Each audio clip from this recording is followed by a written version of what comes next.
Mes chers camarades, bien le bonjour et bienvenue dans ce troisième épisode de cette courte série sur l'équipement et le combat gaulois. Si vous n'avez pas vu les deux premiers épisodes sur l'équipement gaulois et le combat gaulois, je vous encourage très fortement à aller les voir. Je vous mets les liens dans la description. Et on retrouve Guillaume Reich avec nous, qui est docteur en archéologie proto-historique. Salut Guillaume. Salut Ben. Ça va bien? Nickel. Alors, c'est vrai que jusqu'à présent, dans les épisodes d'avant, on s'est un peu concentré sur, on va dire, les résultats de recherche. Mais ce qui est vachement intéressant aussi, c'est la recherche en elle-même et la méthodologie de recherche.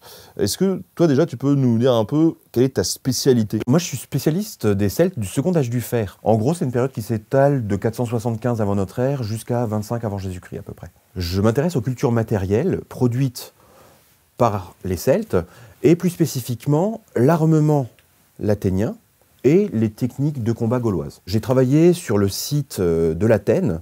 C'est un site suisse que l'on dit éponyme du second âge du fer et sur laquelle on a retrouvé énormément d'objets. Quel est l'intérêt effectivement de ces objets-là? Alors l'intérêt, il est énorme. Déjà, le site a été découvert en 1857. Donc ce qui fait que la recherche a eu le temps vraiment de s'en servir comme d'un site de référence. L'autre atout majeur en fait de ce site, c'est qu'il a livré des milliers d'objets dans un état de conservation exceptionnel, en raison d'un phénomène qu'on appelle l'anaérobie, c'est-à-dire une privation d'oxygène qui a fait qu'un certain nombre de matériaux qui ordinairement sont putrescibles ou qui se conservent très mal, se sont conservés dans un état qui est celui que les objets avaient presque au moment de leur abandon. C'est le cas du bois, par exemple? C'est le cas du bois, par exemple. C'est le cas également de la vannerie, c'est le cas des cuirs, on peut avoir des fragments de tissu. Toutes ces choses-là, en fait, peuvent avoir été conservées dans ces contextes d'anaérobie, oui. Alors, tu dis qu'il y a plusieurs types d'objets qui ont été retrouvés, mais plus spécifiquement, donc on a des armes, des vêtements, on a des poteries peut-être aussi? L'essentiel des objets qu'on y a retrouvés ont à peu près 2200 ans. C'est-à-dire qu'on est autour de 200 avant notre ère. Et on a effectivement retrouvé des objets essentiellement métalliques, parmi lesquels un nombre colossal, c'est plusieurs centaines d'armes qui appartiennent à la panoplie du guerrier celte, donc des éléments de lance, des éléments de bouclier, et tout ce qui appartient à l'épée et au fourreau, le système de suspension, etc. On va retrouver également, dans tout ce qui est matériaux métalliques, tout ce qui relève de la parure, donc les bijoux. Donc par exemple, on va retrouver des torques, on a énormément de fibules, donc les petites broches qui servent à épingler les vêtements. On va retrouver des éléments de ceinture, mais on va également retrouver de la vaisselle, un tout petit peu en poterie. Plus important que la céramique, on va retrouver beaucoup de récipients en bois qui sont très rarement conservés. On a de la vaisselle métallique également, donc par exemple des chaudrons en alliage cuivreux ou en alliage ferreux qui servaient à une consommation collective de mets. On y a retrouvé des restes de harnachements de chevaux, des éléments qui appartiennent au transport, par exemple des éléments de chars. On y a retrouvé des outils, en assez grand nombre également, des outils qui a priori ont des fonctions artisanales ou agricoles. Et on y a retrouvé aussi, et c'est ça qui est aussi très important, les restes de 50 à 100 individus humains, donc des squelettes, ainsi que les restes d'une trentaine de chevaux. Ouais, donc tout ça, ça fait quand même un très gros panel d'objets à analyser. Est-ce que ça a donné une idée aux chercheurs qui ont bossé sur ce site de la fonction précise de ce site? Si on a retrouvé des corps, c'était quoi, une espèce de nécropole ou un truc comme ça, non? Comme le site a été découvert il y a plus de 150 ans, ça fait depuis autant de temps qu'on s'esquinte en gros à déterminer sa fonction précise. Et pour tout dire, elle reste encore globalement énigmatique, même si on a une hypothèse qui est désormais la plus vraisemblable, même si entre-temps on est passé par tout un tas de possibilités plus ou moins farfelues. On a envisagé le fait que ce soit un arsenal militaire, comme on se trouve en Suisse, que ce soit un poste de douane. Les thunes, les Suisses. Tant qu'à faire. Salut les Suisses. On a évoqué l'idée que ça soit peut-être un élément d'oppidum ou un habitat lacustre. À partir des années 50, les chercheurs allemands ont commencé à envisager que ce soit ce qu'on appelle en Allemagne un Opferstätte. Donc c'est un lieu de sacrifice, parce qu'on a retrouvé énormément de matériel dans ces contextes-là.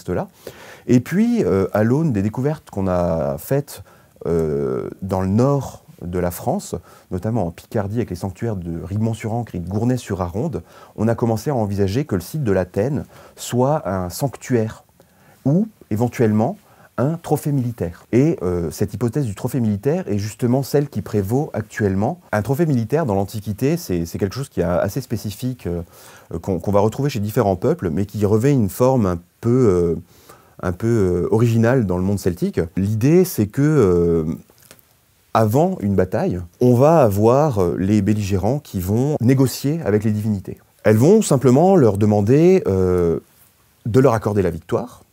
Et dans cette négociation, le do ou des, en fait, c'est tu me donnes, donc je te redonne, en gros. Et si on obtient effectivement la victoire, à ce moment-là, on décide de consacrer à la divinité, donc de lui offrir une partie ou la totalité, mais quand même plus vraisemblablement une partie, parce qu'on aime bien le butin, de ce qu'on aura pris sur le champ de bataille, en fait. Donc tout le fourniment porté par les adversaires, ça peut être la vaisselle, ça peut être le bétail éventuellement, les chevaux, etc., ou même les humains qu'on peut prendre en esclavage.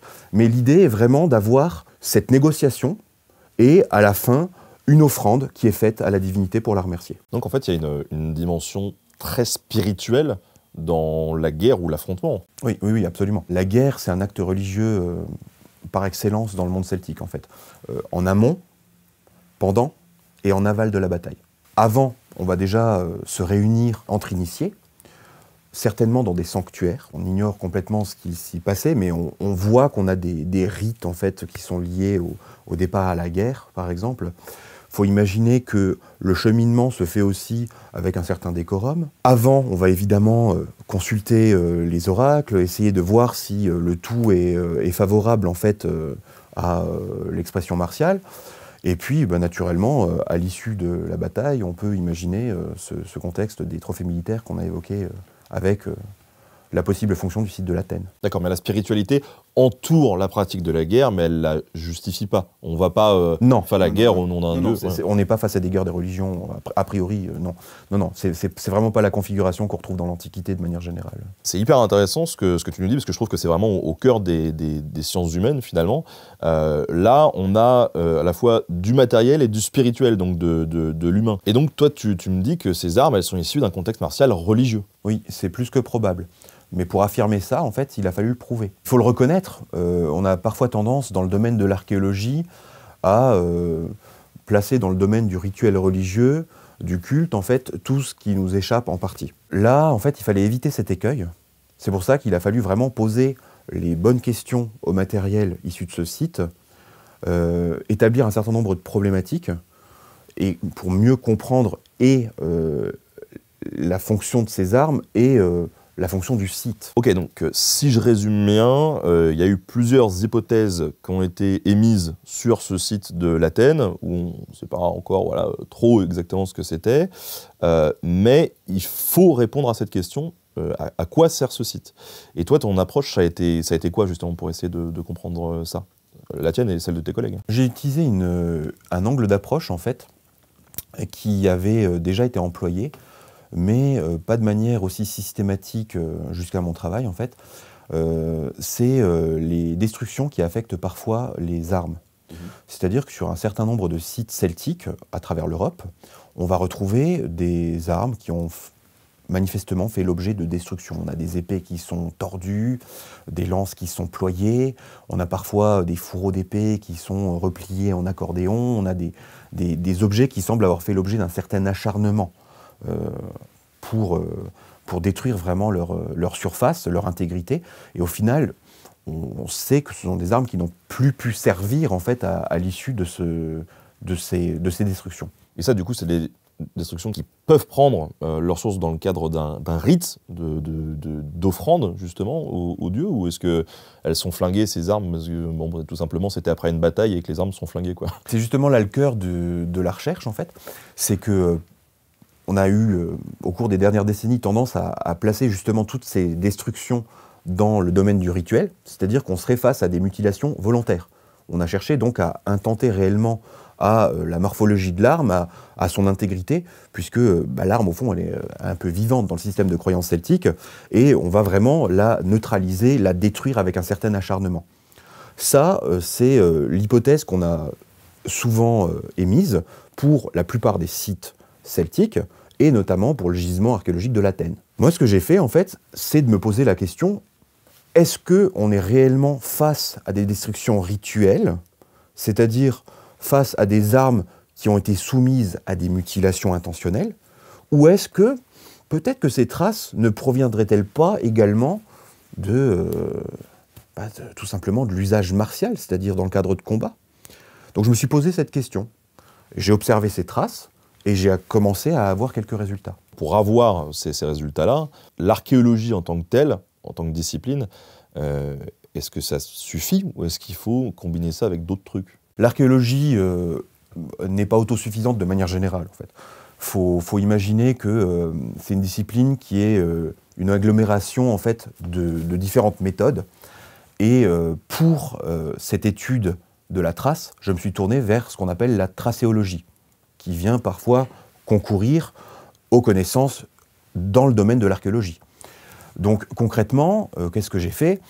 Je me suis penché sur ces traces de destruction, mais pour cela, il a fallu déjà les identifier, c'est-à-dire que je n'allais pas interpréter chaque trace visible sur une arme comme étant une trace de destruction, il a fallu déjà comprendre ce que c'était qu'une trace de fabrication, par exemple, ce que c'était une trace liée à la restauration, ce que c'était qu'une trace qui était liée à la découverte potentielle de l'objet, tout ce qui relève aussi de la taphonomie, c'est-à-dire répondant au contexte d'enfouissement de l'objet. Il faut imaginer qu'un artefact, quand il est abandonné dans le sol, pendant 2200 ans, grosso modo, sa surface va s'altérer. Il va y avoir des agents chimiques, des éléments mécaniques qui vont intervenir et qui vont le métamorphoser. Typiquement, le fer, ça peut rouiller. Voilà, la corrosion, par exemple, effectivement, est un bon exemple.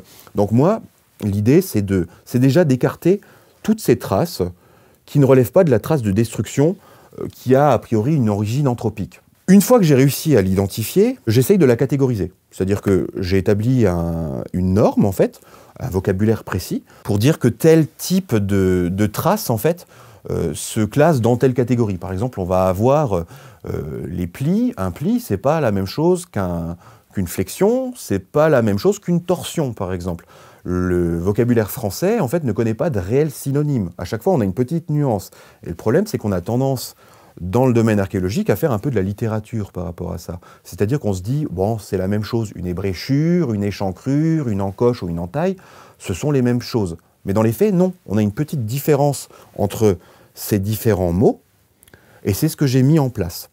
Et à partir de ça, j'ai été voir ce que l'on pouvait faire sur ces traces, et comment on pouvait les comprendre.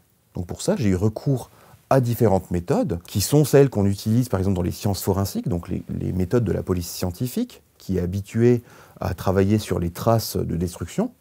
Un exemple très caractéristique, c'est vraiment la personne qui vient avec un pied de biche enfoncer une porte, quoi. Ça laisse une trace aussi bien sur le pied de biche que sur le montant de la porte ou sur la porte. Je me suis inspiré des mathématiques appliquées, j'ai utilisé de l'expérimentation archéologique, donc refait des combats, etc., etc. Donc il y a vraiment un ensemble de disciplines qui sont venues concourir à l'établissement d'une méthode qui est réservée désormais au milieu de l'archéologie, mais qui s'est nourrie en fait d'un nombre conséquent de disciplines. Oui, donc il y a vraiment la partie archéologique d'un côté qui va venir s'entrechoquer avec une méthode expérimentale où on fait des expériences pour essayer de reproduire et de comprendre, quoi. Le tout forme l'étude archéologique, mais si on était vraiment sur une approche classique, en fait, concrètement, j'aurais fait ce qu'on appelle de la typochronologie, c'est-à-dire que j'aurais étudié les objets par type et par époque. C'est-à-dire que je suis chargé d'identifier l'objet, de le dater, de déterminer à quel groupe il appartient. Mais pour moi, ça limite un peu l'intérêt en fait de ces traces, puisqu'en fait on peut en tirer bien plus. Notamment le fait qu'on puisse remonter en amont de la trace, revenir vers l'humain. C'est-à-dire se dire, tiens, cette petite trace qu'on a sur une épée, est-ce qu'elle a été obtenue dans le cadre d'un rituel religieux ou est-ce qu'elle est consécutive d'une utilisation dans le cadre d'un combat? Et ça c'est hyper intéressant en fait, parce que ça veut dire après que non seulement on connaît le geste en amont de la trace, mais on peut aussi envisager de déterminer la fonction du site. On se rend compte qu'en fait, les possibilités sont quasiment infinies. On a quelques petits éléments à notre disposition et finalement, de fil en aiguille comme ça, tu vois, on arrive à avoir de plus en plus quelque chose qui fait revivre en fait l'histoire, en fait, le passé. C'est génial. Ouais. Mais alors du coup, toi, tu me parles de techniques expérimentales, c'est-à-dire qu'il va falloir faire des tests. Mais ces tests-là, tu vas les faire sur quoi? Parce que moi, j'imagine bien que si tu vas voir tes collègues en disant « Est-ce que je peux emprunter un reste de bouclier et une épée que j'ai trouvée et faire s'entrechoquer les trucs ensemble pour voir comment ça se déroule ?» Je suis pas sûr que tes collègues soient hyper enthousiastes à cette idée. Non, effectivement. Mais comment toi tu fais, quoi? Ni eux, ni moi d'ailleurs. Hein. C'est effectivement, en fait, pour parvenir à ces résultats expérimentaux, en fait, j'ai tout simplement établi un corpus expérimental. C'est-à-dire que j'ai soumis des échantillons, des facsimilés, des répliques d'armes notamment, à une batterie de test. Et c'est seulement ces armes-là que j'ai comparées aux armes originales, archéologiques. Évidemment, éthiquement, on ne peut pas se permettre de prendre des objets qui ont 2200 ans et de les défoncer, en fait. Ça n'a pas de sens, en fait. Est-ce que c'est des répliques qui sont fidèles? Parce que il y a un contexte de construction quand même de fabrication de ces armes-là, avec des matériaux qui étaient les matériaux de l'époque, etc. Comment est-ce que tu peux être sûr que tes répliques, c'est à peu près la même chose que les armes qu'on a retrouvées, je veux dire en termes même de composition à l'intérieur? La réplique exacte, en fait, n'existe pas. Donc on pourrait s'arrêter là et se dire que l'expérimentation archéologique n'a aucun sens. C'est une possibilité. L'autre possibilité, c'est de dégager tout ce qui n'est pas important dans l'expérimentation. Idéalement, naturellement, le facsimilé, en fait, on va essayer d'avoir au maximum le respect de la structure interne de l'arme, sa composition chimique exacte, sa morphologie, naturellement, tous ces éléments qui vont être déterminants pour l'utilisation de l'objet. Dans les faits, on se retrouve bien vite confronté aux limites, qui ne sont pas que théoriques, qui sont aussi tout simplement très pragmatiques, c'est-à-dire que si on essaye d'obtenir une réplique très proche de ce qui a été produit dans le passé, en fait, on est face à des armes qui seraient d'une somme exorbitante, c'est de l'ordre de l'impossible. Finalement, on arrêterait là également la démarche expérimentale. Les archéologues sont pas riches? Les archéologues ne sont pas très riches, effectivement. C'est con. C'est effectivement dommage. Si au passage, des mécènes ont envie de... Si vous regardez que vous avez des thunes. Le souci, en fait, c'est que si on se limite à ces aspects-là, on se rend compte qu'on s'arrête, qu'on ne peut rien expérimenter. En revanche, on peut vite se rendre compte qu'un certain nombre d'éléments ne sont pas pertinents en fonction de la problématique que l'on établit. Une expérimentation archéologique, en fait, c'est pas quelque chose qui se fait, c'est pas un test qui se fait comme ça à l'improviste. C'est quelque chose qui répond à une question donnée. Donc avec un protocole, une méthode, etc. Donc ce qui fait qu'on peut se focaliser vraiment sur certains aspects. Donc moi, je suis notamment dans une démarche à la fois qui concerne la trace, mais aussi une démarche qui concerne le geste en amont de la trace. J'ai un corps humain, je connais d'autres gens qui ont un corps humain, ce qui est pas mal. Là-dessus, a priori, ça varie très peu par rapport à l'âge du fer. L'objet en lui-même, on se rend compte que au final, que la composition chimique soit exactement la même, que la structure interne soit exactement identique, tout ça, en fait, n'a pas une si grande importance, mais à la condition qu'on reste dans une gamme définie. C'est-à-dire, pour donner un petit exemple, si on parle d'un alliage ferreux, par exemple, qu'il est 0,2 ou 0,3% de carbone, à l'échelle qui est la mienne, ça n'a aucun impact. Ça a une importance si on passe de 0,2% de carbone à 2% de carbone. Là, on est sur quelque chose qui est disproportionné. Mais si on reste dans une même gamme, dans une même famille, on peut obtenir quelque chose d'assez fidèle. Ça, c'est quelque chose que j'ai obtenu en construisant des petites guillotines, donc comme les guillotines de la Révolution française, sauf qu'au lieu de mettre justement des personnes avec un corps... Tu mettais du saucisson. Non. J'aurais pu mettre du saucisson, mais ce n'est pas le cas. J'ai mis en fait des petits échantillons de lames d'épée qui étaient, elles, refaites avec un certain niveau de précision où je variais la composition. Par exemple, tel ou tel avait plus de phosphore, tel échantillon avait plus ou moins de carbone, etc., etc. Donc je variais sur les compositions, sur les structures, et j'ai soumis tous ces échantillons à un même ensemble de coups avec ces guillotines, ce qui m'a permis en fait d'écarter tout ce qui était de l'ordre de presque de l'impertinent sur le plan expérimental, c'est-à-dire ce qu'on vient de dire par exemple par rapport au pourcentage qui était anecdotique en fait si on était sur 0,2 ou 0,3% de carbone. Alors je comprends bien du coup que la composition n'est pas si importante que ça dans les proportions dans lesquelles tu les évoques. Une fois que tu as réglé ce problème de la réplique, tu te dis ok, cette réplique-là, je peux l'utiliser pour expérimenter et continuer mes recherches. C'est quoi l'étape d'après? J'ai tout simplement entraîné plusieurs dizaines de personnes à la manipulation de facsimilés, de simulateurs en fait, qui ne présentent aucun risque, aussi bien pour les humains que pour les chevaux qui ont été aussi entraînés pour l'occasion. Vous avez entraîné des chevaux? Oui, ça demande beaucoup de temps, beaucoup d'énergie, une patience infinie, mais ça fonctionne et on peut obtenir des résultats qui sont assez gratifiants. Tu l'avais pas vu venir ça, genre tu grattes un trou, tu trouves une épée, et après, 2 ans après, tu te retrouves à entraîner des chevaux, quoi. C'est un peu ça. Ouais. Bon, on fait évidemment appel à des gens qui ont des savoir-faire dans le domaine. Là, j'ai la chance d'avoir des amis qui sont moniteurs d'équitation, par exemple, avec lesquels c'est assez facile de faire la bascule. En fait, on les passionne un peu pour le sujet. Allez hop, maintenant que tu es accroché, ça te dit pas qu'on tente ça? Puis c'est comme ça que ça fonctionne. Donc oui, j'ai entraîné différentes personnes, un certain nombre pour avoir un maximum de résultats. Et une fois que j'ai senti que la gestuelle était fluide, que ces personnes se sentaient à l'aise avec l'armement, bah, tout simplement, je leur ai mis des vraies répliques dans les mains. Alors là, on pourrait se dire, mais c'est quoi, c'est fada? On va se retrouver avec des blessés ou des morts? Eh bien non, détrompe-toi, en fait. Au final, on a eu une toute petite égratignure sur plusieurs centaines de sessions. On l'a fait proprement, avec une méthode, en réfléchissant à ce qu'on faisait, en se protégeant efficacement. Protégez-vous, ne refaites pas ça à la maison. Si vous trouvez une épée dans le jardin, n'expérimentez pas avec, s'il vous plaît. Donc ouais, ces armes, tout en gardant des proportions éthiques, ont été soumises à une batterie de tests. Et pour cela, en fait, je me suis inspiré tout simplement de la gestuelle que j'ai pu reconstruire à partir d'un faisceau d'indices qui convergeaient vers une même interprétation. Donc, tout simplement déjà de la biomécanique.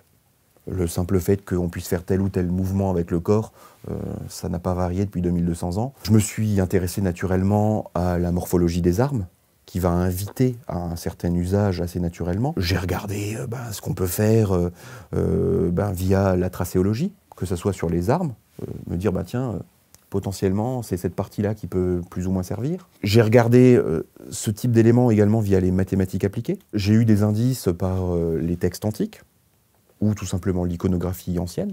Quand je dis ancienne, c'est produite par les Celtes ou par leurs contemporains. Puis aussi tout simplement des éléments de médecine légale, des comparaisons ethno-archéologiques. C'est-à-dire que je suis allé voir, par exemple, comment ça se passait dans des sociétés qui utilisaient encore l'épée, qu'est-ce qui se passe quand on utilise un bouclier et une lance, etc., etc.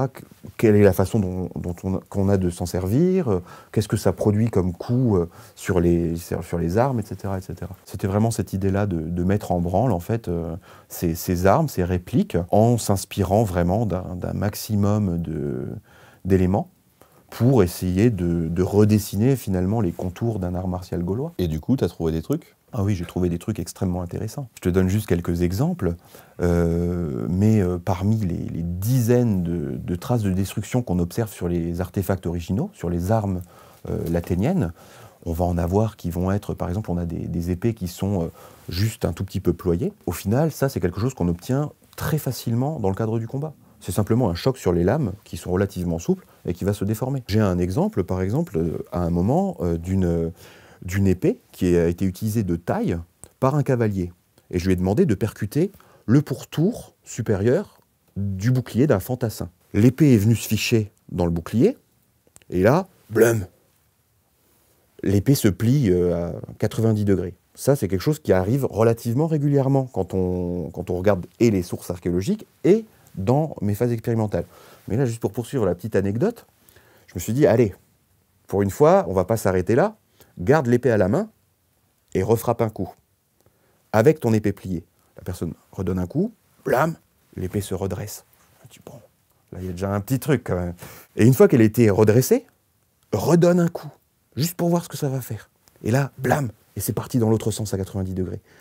Donc, c'est typiquement le genre de trace qui est impressionnante, qu'on va d'emblée classer dans le rituel de destruction, mais qui en fait est lié tout simplement au parcours de l'arme. C'est vraiment un accident lors de son utilisation. Un peu comme d'autres cas où on va avoir le fer d'une arme d'astre, par exemple, qui va se ficher dans le plat du bouclier. Et le simple fait que l'adversaire ne veuille pas se faire embrocher ou tout simplement dévier la lance de son ennemi va faire qu'on va se retrouver à plier l'arme. On a des bris assez fréquents des hampes de lance, par exemple, qui sont connus également par la littérature. On a d'autres cas, par exemple, c'est absolument magique, en fait, c'est le cas du fourreau d'épée, qui est c'est des petites tôles fines, et ces tôles, en fait, au moindre choc, en fait, finalement, elles se ploient. On se retrouve avec un cavalier qui se met au trot sur son cheval et qui a dégainé son épée. Il revient, l'épée, elle, ça allait. En revanche, le fourreau, plouf, un peu arqué. Il avait simplement battu contre la croupe du cheval et ça s'était plié sur un petit angle. Ben, c'est suffisant pour que ça soit détruit. Et on a des cas beaucoup plus prononcés, par exemple de fourreaux comme ça qui sont là, mais complètement hallucinants, où on se dit, mais ça peut pas intervenir accidentellement. C'est le cas de fourreaux, pareil, dans la même configuration, où on se retrouve avec un fantassin qui a dégainé son épée. Il se retrouve avec le fourreau qui reste sur le flanc droit vide, et pour une raison X ou Y, soit qu'il soit blessé, soit qu'il trébuche, soit qu'il décède, etc., il tombe. Et le simple fait de tomber, ça produit un enroulement du fourreau autour de la jambe. Alors c'est super marrant parce qu'on se retrouve avec une espèce de gros membre qui apparaît entre les jambes, mais concrètement c'est le fourreau qui a fait donc une torsion complète en fait. En tout cas moi ce que je retiens quand même, c'est que ces épées-là étaient suffisamment fonctionnelles pour que quand tu la casses, il suffit de retaper dessus pour qu'elle se redresse. C'est ça. Alors que finalement, quand on lit la littérature antique, grecque ou latine en fait, on a vraiment ce topos, tu sais, le cliché du celte barbare qui produit des armes d'une qualité médiocre. Donc on se paye un peu sa fiole en se disant, le mec, ils ont des armes qui se cassent à la moindre utilisation. Non, dans les faits, c'est hyper ingénieux en fait d'avoir une arme qui est suffisamment malléable, avec un acier suffisamment ductile en fait pour au final absorber les chocs au final. C'est-à-dire qu'on a une résistance mécanique de dingue quand on y songe. Ok, bah écoute, merci Guillaume pour cet entretien. Merci à toi Ben. Super intéressant, qui nous permet de défoncer un peu quelques clichés au passage et puis de revenir sur la méthode scientifique qui est derrière, parce qu'il y a plein de gens qui, comme toi, travaillent un petit peu dans l'ombre pour qu'on en sache un petit peu plus sur ces époques-là, notamment sur le second âge du fer. Merci à tous d'avoir suivi cette émission. Ces travaux-là, je le mettrai voilà, sur les réseaux, dans la description de la vidéo pour que vous puissiez revenir dessus. Je mettrai peut-être aussi le RIP de Guillaume, puisqu'on a compris que les archéologues n'ont pas beaucoup de thunes. Et puis, on verra ce que ça donne. Voilà. En tout cas, encore merci Guillaume. Merci à toi. Merci à tous d'avoir suivi l'émission et on se retrouve très bientôt sur Nota Bene. Salut.